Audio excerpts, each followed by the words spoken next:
Welcome, everyone, to our daily program on Kabbalah for Heretics. Today is Sunday, and as we usually do on Sunday morning, we turn to the teachings of Rabbi Nachman of Breslov, if I can find my copy of Sifra Saran. A little bit about Rabbi Nachman. Some of you may not really know of him, or may have just heard of him and not much. Rabbi Nachman of Breslov was a great tzaddik. He did exist. He did live 18th century, and lived at the same time as Jacob Frank. Rabbi Nachman was not an ordained rabbi. He was a Rebbe. He was an acknowledged sage of mystical Judaism and of Judaism in general. He was the great-grandson of the Baal Shem Tov. He was the great-grandson of the Baal Shem Tov. And it's believed, and I think for a very good reason, that the soul of the Baal Shem Tov skipped a generation, skipped his grandson, and entered into his great-grandson, Nachman of Breslov. Nachman is considered by many scholars to be probably the greatest Kabbalist in Jewish history. And so great that it's almost impossible for anyone to truly understand him. Not because he was so complex or used big words or any of that, but because he was coming from a very, very deep place, which most people are not connected to.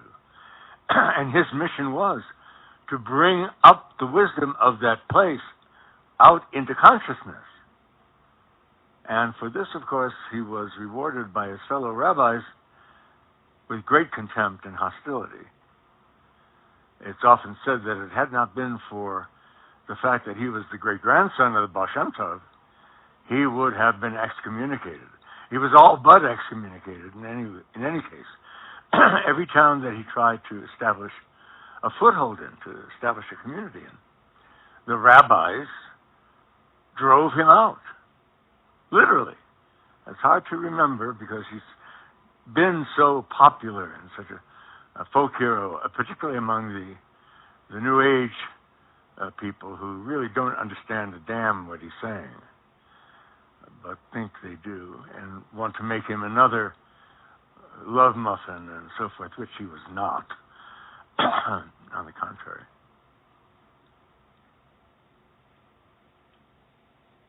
Nachman is someone who is called a dead tzaddik. That is, he left no heir, no male heir, to take over being the head of his movement. He had a son, but the son died young. As I recall, he actually blamed himself for the death of his son as a punishment for him having thought of himself as Mashiach. Because apparently he did, and all of his disciples did. They thought of him as Mashiach ben Joseph, not the final Messiah, but Mashiach ben Joseph. And he lost everything. I believe his house burned down, his son was killed, and so forth. And he blamed himself. He blamed his arrogance to think that he was the Messiah for that which he saw as punishment. But he had no heir. But he left an enormous amount of written work. So he remains the tzaddik, but in death. And he remains the tzaddik not because he has a biological heir, but because he leaves behind this wealth of wisdom in writing and so forth. He's one of the few great mystics of all traditions who actually wrote some of his own mystical pieces. Ramakrishna never wrote a thing. Ramakrishna, for example, was illiterate. He could neither read nor write. The Baal Shem Tov himself wrote nothing except one letter that we have to his brother-in-law describing his ascent to heaven. But that's it. And for a long time, that letter was disputed as whether it was authentic or not. And it was authentic. But that's all. Everything we know of the Baal Shem Tov, we know by hearsay.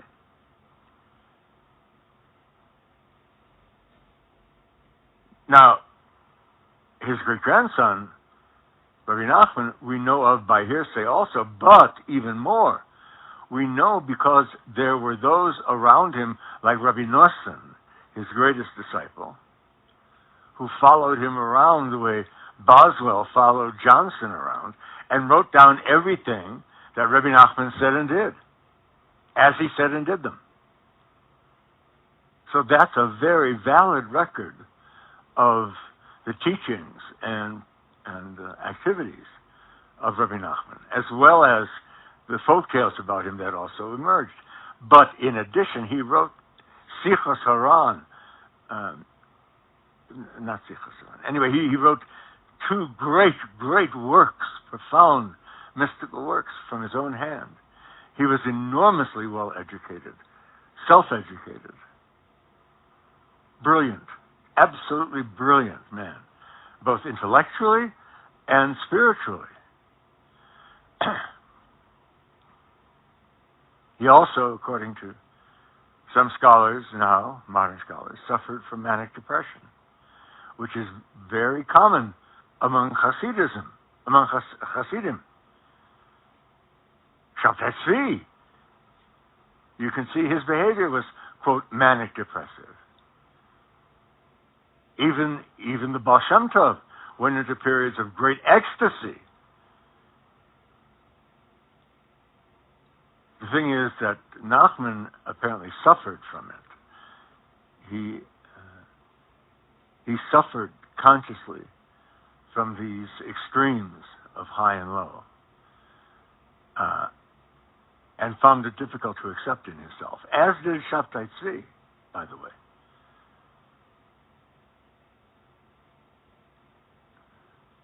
Modern science, so-called, wants to attribute that, of course, to something they label as manic depression. Well, that's just a label for what can be seen as a spiritual phenomenon, where the Holy Spirit comes upon the person, and they are in elation, and then departs from the person, and they are in depression. That's no less valid an explanation for it than the title manic depressive. It makes it easier for the modern mind to cope with it. See, it wasn't spiritual. It was physiological, psychological. Well, I'm sorry.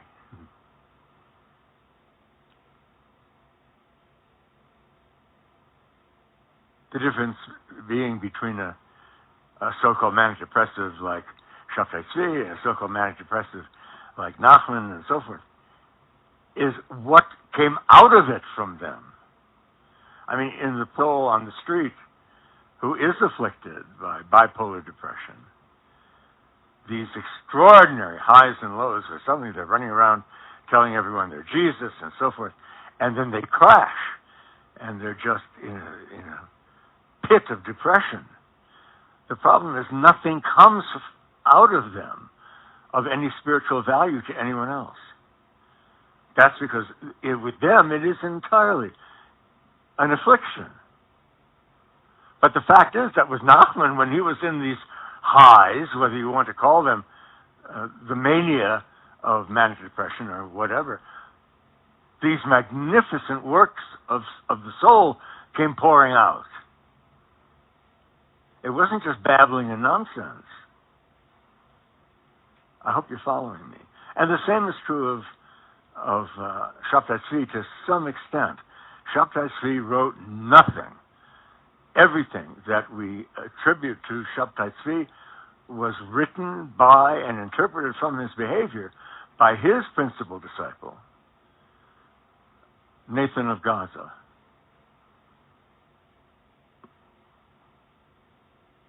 So we have a very rare set of documents from Nachman. They are either documents that have been recorded on the spot by his living disciple, so that we know exactly what he said and did, or they were written by the hand of Nachman himself. Now, does that remind you of anything? It reminds me of something very important. It reminds me of the Gospel of Thomas in the Nag Hammadi library, of the Gnostic Gospels, because that's exactly what the Gospel of Thomas was. The man, Yeshua Bar Miriam, whom the Gentiles finally called Jesus, was accompanied constantly by his disciple, Didymus Thomas, who on the spot was writing down everything that the master Yeshua Bar Miriam said and did, as he said and did them, not from memory 2 years later, but on the spot. So the Gospel of Thomas, like these writings about Nachman, are like a video where we can see and hear the teachings of the man, literally. We have no such thing for the Baal Shem Tov. Nothing like that. As I said, we know he existed. We know who and what he was and how he was perceived and the effect he had on Jewish mysticism from that time forward and continues to have. But what we know of that, we know primarily from accounts by those who were around him, not at the moment he was saying and doing them, but from later memory, which makes them a little less valid.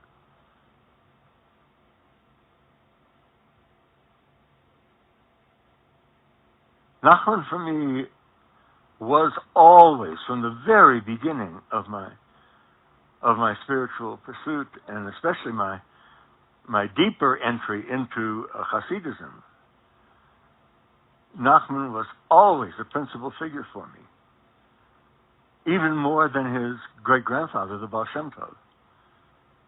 And in fact, it's said that Nachman once said to his cousin, the grandson of the Baal Shem Tov, that he, Nachman, was greater than the Baal Shem Tov. And his cousin socked him. Nachman had no doubts about who he was.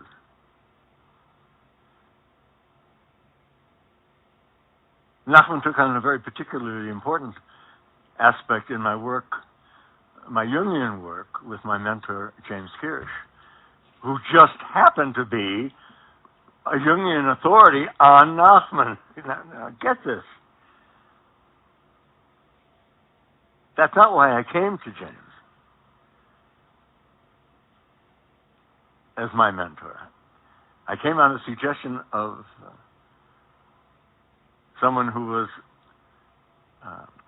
another student of his. And lo and behold, what do we find? But he was he was a master of Nachman. He wrote and published and recorded many talks about Nachman from a Kabbalistic point of view, but from a Jungian Kabbalistic point of view, because Jung is a Kabbalist.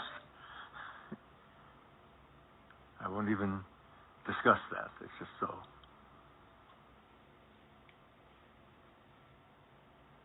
During my work with James, there was a powerful opening of the collective unconscious in me through him. And the reason for that was because he was doing with me exactly what Jung had done with him. That's the whole point of it all. So in effect, I was being trained by Jung through James.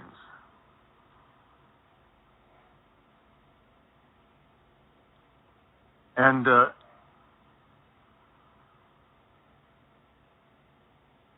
at one point, fairly early on, I was doing active imagination with Nachman. I would sing, making myself him singing, and so forth. I was driving the car and that kind of thing. I was doing some very heavy work. And I had a dream that I, of course, brought to James. But the dream was that I was in what was actually in the dream my paternal grandmother's house. She lived in a two-flat upstairs and downstairs house, which her husband had owned and lost, but nonetheless. And I was walking through it, and there I saw in the kitchen this cabinet. And I opened it, and there were these beautiful, multicolored glasses, just all of them there. And as I was looking at them, there was some excitement at the front door, and a carriage had arrived. I think it was actually a black limousine. And out of it came Rabbi Nachman of Breslov. I watched this from the window. I watched all this happening on the street and the sidewalk in front of the house. And I saw him walking out of the limousine, as it were, carrying a large black book under his arm. And in a very formal, ritualistic way, processing into this house, which was mine. I lived there, even though it was my grandmother's house. But nonetheless, you know what I mean. And behind him was his wife. She too came with him into the house. And they entered into the house and came to live there with me. And as I recall, this was a long time ago, I gave them both drink from these beautiful colored glasses in this beautiful cabinet that I had uncovered.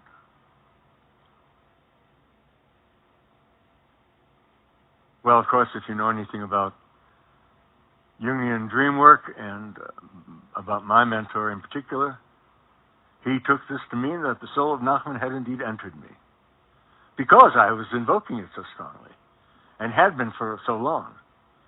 And I believe that's true. I am not a scholar of Nachman. I'm not a Breslaver Chassid, a follower of his. But his soul, I believe, has come into me and remains in there. Now, you may find that to be terrible, terrible. And, of course, you're welcome to think that. But that is not my conclusion. If you think me lying now about all of this, that was the conclusion of my master, James Kirsch, one of the leading disciples of Carl Gustav Jung, who himself was brought into a state of heightened spiritual awareness by Jung through dreams, and who then did the same thing to me through my dreams, and who just happened to be very deeply in touch with Nachman. To this day, I feel I understand Nachman. It sounds arrogant. I know it does. But I make no apologies for it. It's not just based on my own decision. I didn't wake up one morning and say, gee, I understand Nachman now. I had this dream about Nachman. Because even before I went to James with it, I knew what the dream was. I knew it was Nachman. It was very clear.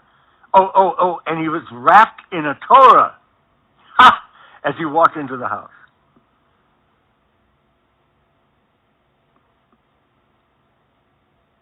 A way in which he's often symbolized, in fact, on this great biography of his, written as a doctoral dissertation by a student at the University of Chicago, a doctoral student. That's the way he's portrayed on the cover. So I have a strong affinity for Nachman. When I read Nachman, I'm not puzzled by it. It doesn't puzzle me or me think, what is that? I just understand it. The same is true with the Zohar. I understand the Zohar. I didn't always. In fact, I had a full set of the Zohar long before I understood it. I would try to read it, and I would not understand it. And then in my work with James, again, I had a vision, literally, that he interpreted for me, and son of a gun, after that, I understood the Zohar.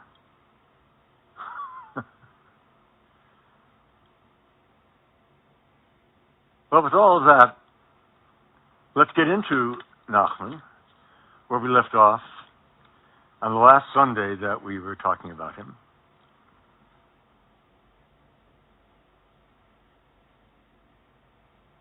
Now listen to what you're going to hear.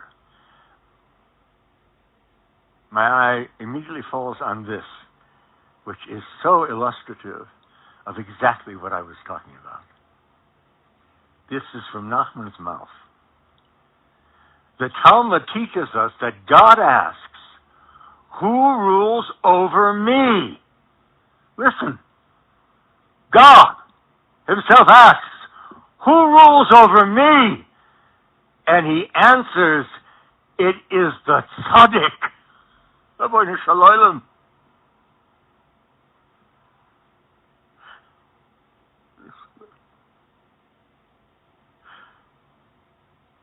The tzaddik, he who has come into this extraordinary living relationship with God, who has survived the anger and the wrath that one must go through in order to come to God. And not all survive it. Most wind up crazy men and women roaming around the streets, screaming and hollering. The fear of God is the beginning of wisdom. Those who survive it, they rule over God. This is the Talmud says this. The Talmud,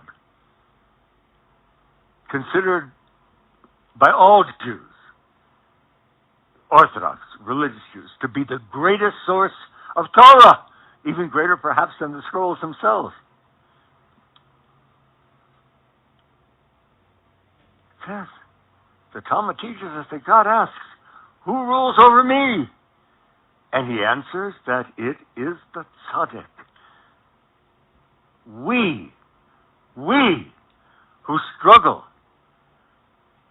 to assume into God, do so not for our sake, but for his sake, to rule over him so that he may be healed by us, so that the disunity into which he has fallen and from which he suffers in his own bipolarity can be healed by the tzaddik,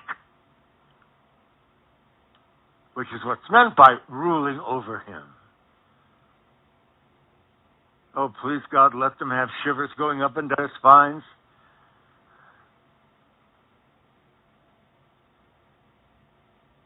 This is what we teach.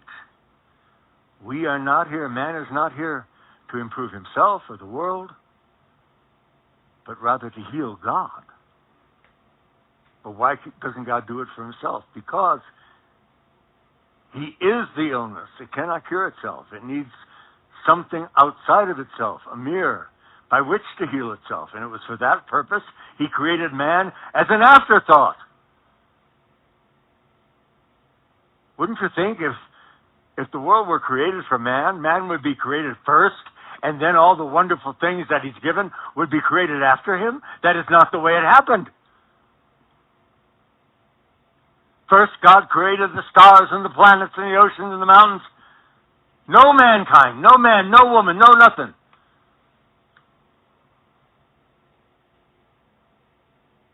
And in the process of doing it, the Baal Shem Tov, the great-grandfather of Nachman, says, God fell into a terrible state of disunity within itself and suffers from it.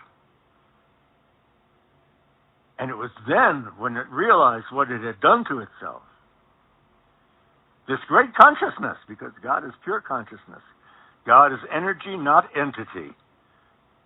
When it realized what it had done and that it was no longer in a state of unity, but fluctuating in this terrible bipolarity, then it created man to be a mirror outside of itself to aid it in healing itself. We see this in every early encounter between God and man. At the very beginning, God calls out to Adam and Eve, "Where are you?" Well, if he were God and so omniscient, he wouldn't have had to ask that. He needs, at that point in his own consciousness, he needs that feedback from man. Why? Because once he knows where man is, then he knows he is. It is by knowing that man is that God then knows that he is.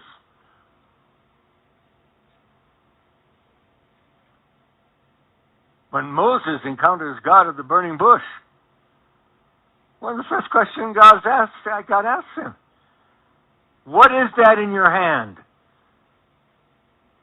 "A staff," Moses says. But God asks Moses, "What is that in your hand?" Clearly he doesn't know.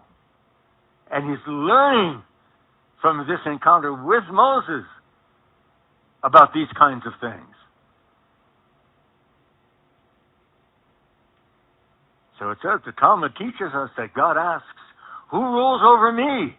and answers that it is the tzaddik who rules over him. Not all of mankind, but the tzaddik, one who has taken the enormous risk of running headfirst into the terrible, horrible vortex of God, unafraid of God, aware of what God can and is attempting to do to him, but nonetheless loves God and is willing to sacrifice himself for the healing of God and survives it. That tzaddik rules over God.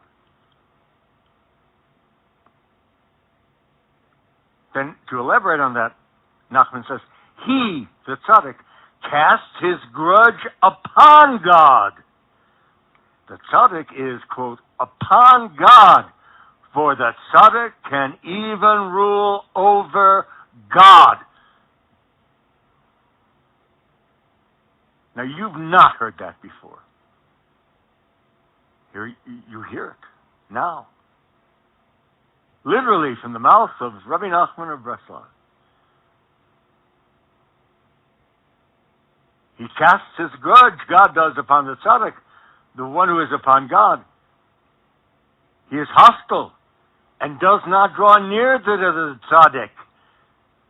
Over and over again, this is what we teach. God is in its primal form hostile to man, and particularly to the tzaddik, because it does not want to be, it wants to and it doesn't want to be healed.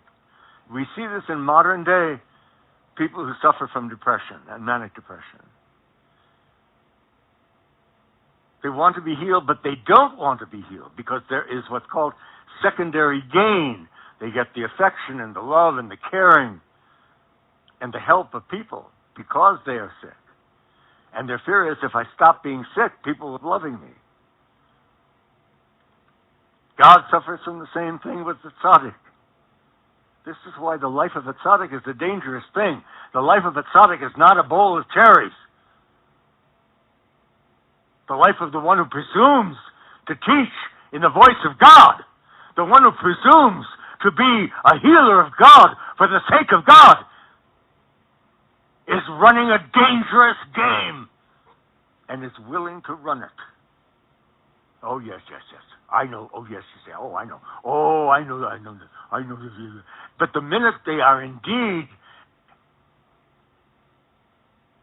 being thrashed about by this God, holy shit, what did I get myself into? This is terrible. Don't talk about God until you've experienced God. And then when you've experienced God, don't, for God's sake, run away from him and want to destroy him because you can't take him and claim that you understand him. If you understand what I mean.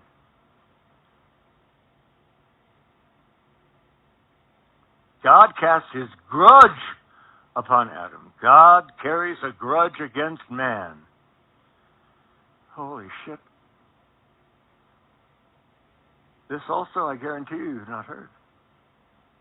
We teach it all the time. It's part and parcel of our neo-sabbatian teachings and practice.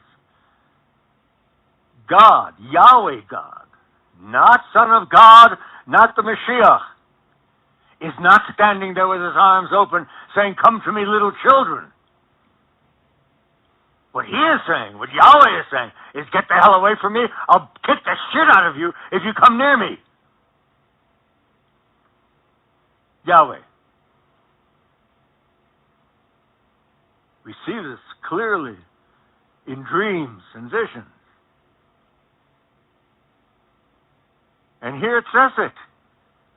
God casts his grudge upon the tzaddik. God has a grudge against man. And what is that grudge? Jung talks about it in great depth in his analysis of the book of Job.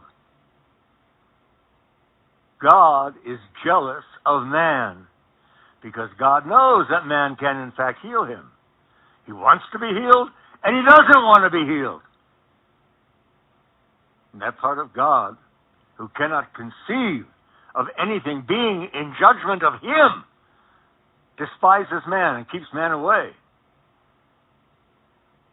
"Take off your shoes, for this is holy ground," he says to Moses.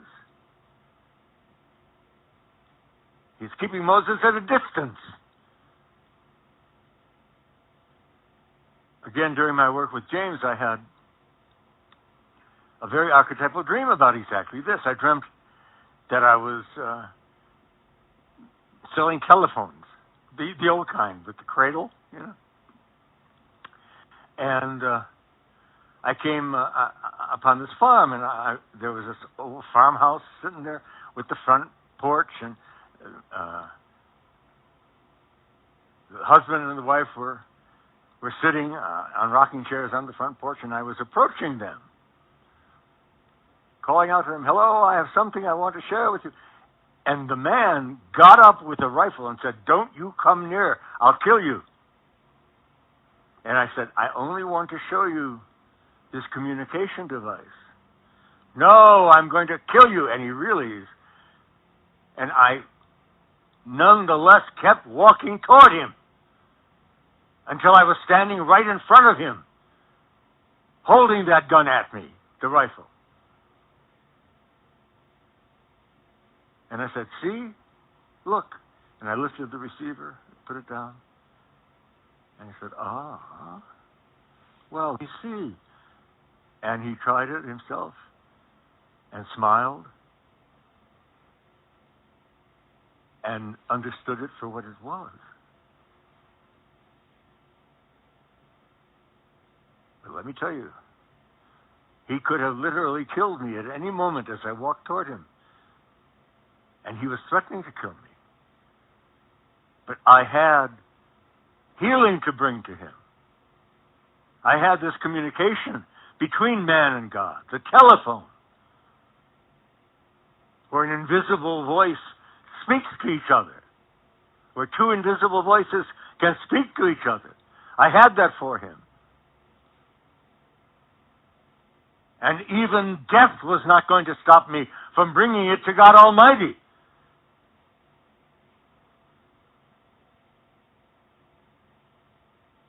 That's a dream. God is my witness. I'm not making this up. I had the dream with James there to verify it. You know, God knows anyone like me who is foolish enough to really share their process with others really encounters just awful people. You know? Tell us what makes you so special. Well, here's the truth of it. Well, who do you think you are making up those stories? Tell us what makes you so special. And then when you tell them what you believe makes you special, they accuse you of lying. That, by the way, is the hostile side of Yahweh. He casts his grudge upon the tzaddik, the one who is upon God. God is hostile and does not draw near to the tzaddik. Look at my dream. but in fact keeps the tzaddik away from him. God therefore, quote, perverts his own way and contorts himself in a vain attempt at true devotion. What he does not know is that this is impossible except through the true tzaddik, the one who is willing to walk through the minefields to bring God salvation. We'll stop here. We'll end our broadcast here.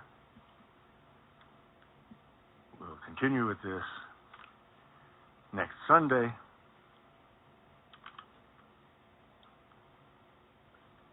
In the meantime, let me end the broadcast in the way I've been ending all the broadcasts and will continue ending them for a year, and that is by reciting the sacred Kaddish, the prayer for the dead, in honor of the memory and the soul of our departed beloved friend and tzaddik, Leonard Cohen. Yiskadal v'yiskadal shmei rabo, bo modivro chirusei v'amlech machusei, v'chayachon v'yom yachon v'chayei d'chol beis Yisrael, v'agolo u'vizman, kol yivimro amen. Yehi shmei rabo mevrach le'olam u'me'el maya. Yisbarach v'yistabach v'yispa'ar v'yisomam v'yisnasei v'yisadar v'yisalei v'yisalal. Shmei d'kutsha b'richu, le'olam mincha b'irchasa v'shirasa t'shvechasa v'nechemasa, Damirvan b'amo v'imru amen. Yehi shalom rabba min shamaya, v'chayinu aleinu v'yakol Yisrael v'imru amen. Osei shalom v'imramo, hu ya'asei shalom, aleinu v'yakol Yisrael v'imru amen.